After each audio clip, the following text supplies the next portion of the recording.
Okay, so the first section is mainly about what computers were like in the 40s and 50s. Because I'm filming this just for the hell of it. Thank you. Then the second section is about you growing up and the Navy. It's going to be really short because we did our research and found out you never grew up. Yeah. Section 3 is the Epiphany. There are two. It's plural, really. Yeah, there are two Epiphany. Well, this covers that whole. It's the next section is. What do you mean by two? So we don't misunderstand you. There's the one that happened on the way to work. Saying, what the hell am I doing with my life? Oh, no. And how to invest it. The best one is, then that went right off the epiphany was, oh, why don't I try, running my career to maximize its benefit to mankind? Mm-hmm. That's the first one, right? Right. Yep. Then, like 3 months later, the second one. And I've been struggling what to do, how, thinking the different crusades. That's good. That's the way it is in the script. Just want to make sure there's no silly misunderstanding. In the fourth section, we explain the vision. Because we know what it is. And the fifth one is about going to Berkeley and getting hired as SRI. It's a short section. It's the job hunting. It's going to be a short section. Oh, there's some very interesting sort of... It's called social reality check, because basically to show that people didn't get it. The fifth one is your breakthrough, and this is where you wrote your paper. Well, the important Section 62 paper. 7 is... the steps about why I want to write it were several explicit episodes with people where they said, well, like the first group, all you're talking about is information retrieval. And what the hell do you know about it? You're just an engineer. And we're professional people in information retrieval. And I said, no, it's not just that. Look, if we, goddamn it, if we tell you it is because we are professionals at it, see? Mm-hmm. And it just really ridiculed me for talking like this without knowing about it. And then the second guy was some months later he said, I says, have you heard about cognitive psychology? Well, no. Well, it's sort of new. It's come out in the last few years. But he says, all you're talking about is cognitive psychology. And I says, I don't think it is. It's more than that. Oh, yes, it is. And so, hey, there are particular things that later I realized are paradigms. But in those days, they were called conceptual framework. People had how they think about it. And so then I read an interesting report by a research outfit that was the Rand Corporation that did a lot of multidisciplinary research. And they said they came up with the realization that if every different disciplinary representative there would have a different way of conceptualizing the problem they were going to have, and they'd get in all kinds of trouble. So what they had to do was go through an early phase they called the search phase, in which they got a common conceptual framework about this problem. And I says, that's it. So what I need to do is try to develop a conceptual framework for what I'm talking about. And so that's what that 62 paper that only took me a year and a half was for. So that's why the second part of the title was a conceptual framework. Yep. Good. That's how we're presenting it. What's the next section? Making it real? It's about, I'm a bit confused now.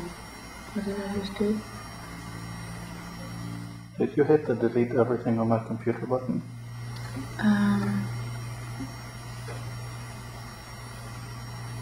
Yeah, showing how the system works. This is where Jeff and Bill come in. And talking about NLS, augment. Explaining that. Then section 8 is basically the demo, and the days leading up to the demo. The section after we do your breakthrough, i.e. writing what the framework was in the 62 paper, then the section is called Prove It. That's where you actually build NLS. That's what the whole section is about, which culminates in the demo. But half that intervening time was spinning wheels because of paradigms. So somehow that continual, just anyway. Okay, no, we're considering that, and that's that's fine. Such a big part of the story. Yeah. You know, it just. So then, 68 demo. Then it's 68 demo. After that is And the ARPANET starts soon after that. We don't talk very much about the ARPANET. You don't? No, we don't talk about the ARPANET. not very much. Well, that's a big. Yeah, but why do you, of course it's important, but why is it important for your story? Well, the whole thing about communities working together, etc. Mm-hmm. And it's like when Bob Taylor and Larry Roberts, who was working with him at the time, told this collection of principal investigators, and 12 or 15 of us, we were having a biennial meeting in the University of Michigan, and so they announced that there's this network going to be there, etc., and that they had approached different kind of computing centers run by the Defense Department, the government. Would you guys connect together so we can experiment with it? And he said they all just said no way. And sorry, when was this? Was this before? Excuse me. Oh, that I've been talking to my people and everything else that we just have to find. You're a bit popular. We just have to find. Well, it's probably the same person. Hello? Hello?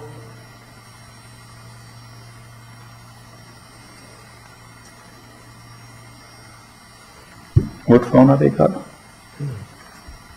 Pardon? What phone is that? Nokia? I have a message. Yeah, I know, and I never figured out how to get it. It takes a password. The battery's running out too. That's what it said. That is, Yeah, but I don't think just being.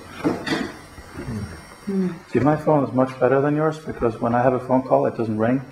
It's Fleur saying, answer the phone. Answer the phone, sausage. How cool is that? So amazing. What time is it anyway? it's 4:25. So we gotta go soon. I've We gotta gotta do go. things. Yeah, so ARPANET. Well, you know, the whole business about this collective capability means you have to connect communities together to work.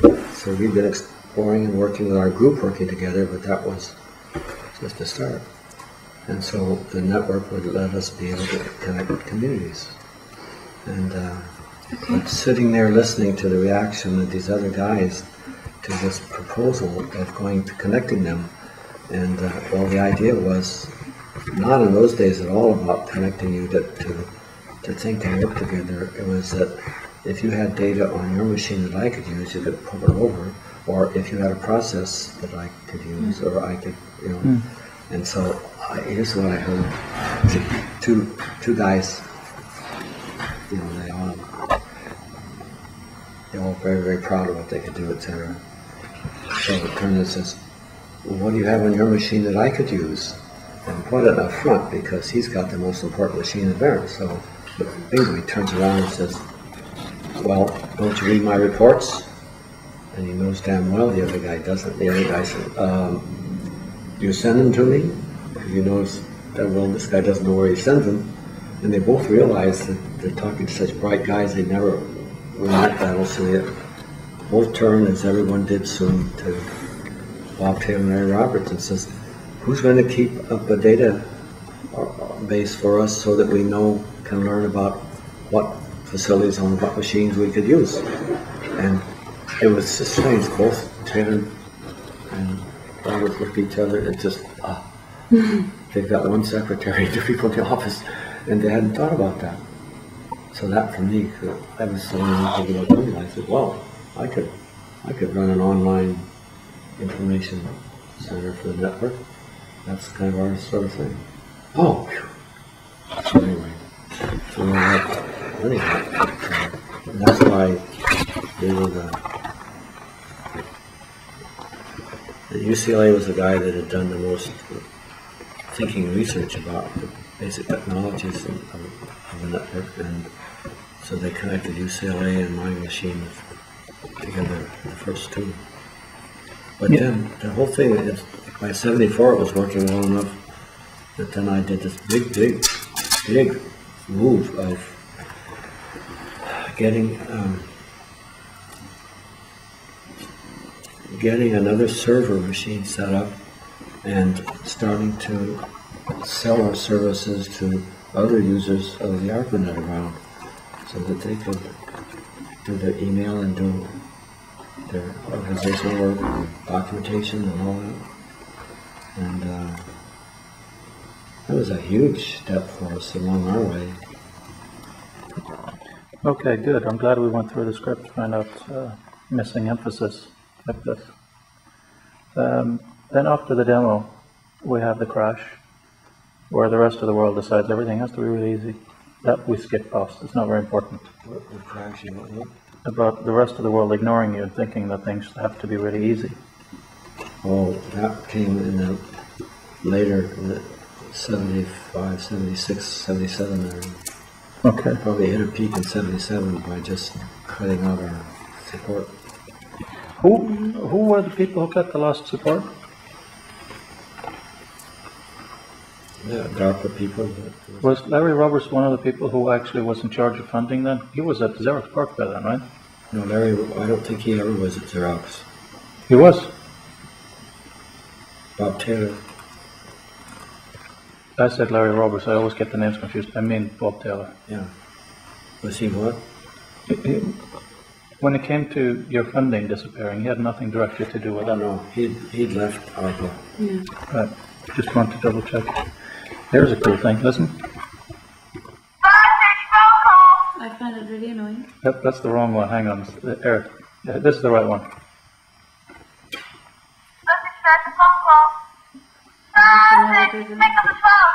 So when you call me, that's what I hear.